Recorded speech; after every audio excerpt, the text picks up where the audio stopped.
Hey folks, how are you? I'm Dave, and I wanted to take a minute to show you how to do a level 4 step sum puzzle. Step sums are a new puzzle type that I created, and yeah, there's a book on Amazon that just came out that you can take a look at. I'll leave the link in the description. But basically, the way it works, it's similar to Sudoku in that you have to use logic. Like, for example, in this puzzle, there's 10 different blocks, and they all have to have the numbers from 1 to 10. You can't repeat a number more than once. So that's the trick. Unlike Sudoku, you also have to do math. So each row has to equal these numbers, and each column has to equal these numbers. So let's get started. In the level 3, if you saw that video, we started you off with one number that was pre-assigned, like in this case. But in this case, there are 3. You get the 7, you get the 10, and then you get the 2. So what that does is it helps you get started. So as you can see, to make 13, we already have 7, so we'll have to add 6 to it. And then also down here, this one's a gimme too. It tells you that it's 5. We already have the 2, so this has to be 3. But now it gets a little tricky because now we have to start thinking a little bit.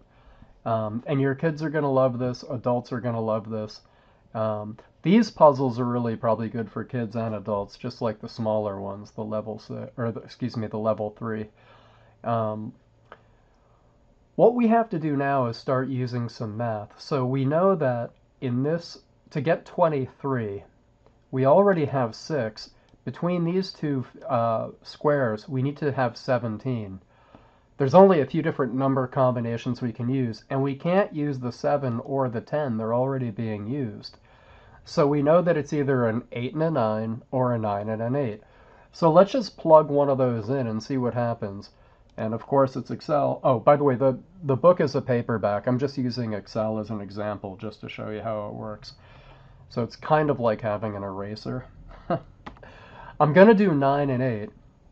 Well, so far so good because we have this whole column. It equals 23. 6 and 9 is 15 plus 8 is 23. So far so good. We haven't reused any numbers on the grid, so that's great. But you see, we have a problem now when we try to figure out the bottom row. Because a 10 and an 8 make 18, plus 2 makes 20. That means in order to get a total of 22, we'd have to put another 2 in here. But you see, that's a no-no. We can't have a couple of 2s. So that's not going to work. So we take our eraser. So now we know, in order for this to have an 8 and a 9, it can't be 9, 8. It has to be 8, 9. Now that we figured that out, the rest of the puzzle gets a little easier. So now we have to get 22. So we're going to go 10 and 9 is 19, plus 2 is 21, so this is a 1. And we also have only one square to go on this next row. 8 and 3, make 11, so what's left over? A 5. So we put a 5 in there. That checks out. And again, so far no numbers are being reused. Now the only number that's left over that we haven't used is 4, so let's plug this in here and see if that works. Well, if I add 4 and 7, that's 11. If I add another 5, that's 16, and 10 makes 26. We did it. We solved the puzzle, so that's good. So that's how you do a level 4 step sum, and there will be some more examples. After this, I'm going to be doing one to show you how to do a level 5. It may take a few more minutes. But in the meantime, if you want to explore more about step sums, like I say, you can check out the book on Amazon. I'll leave a link in the description.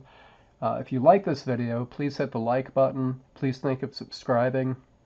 And also, I'd love to hear your comments and see what you think. Have a good one. Dave out.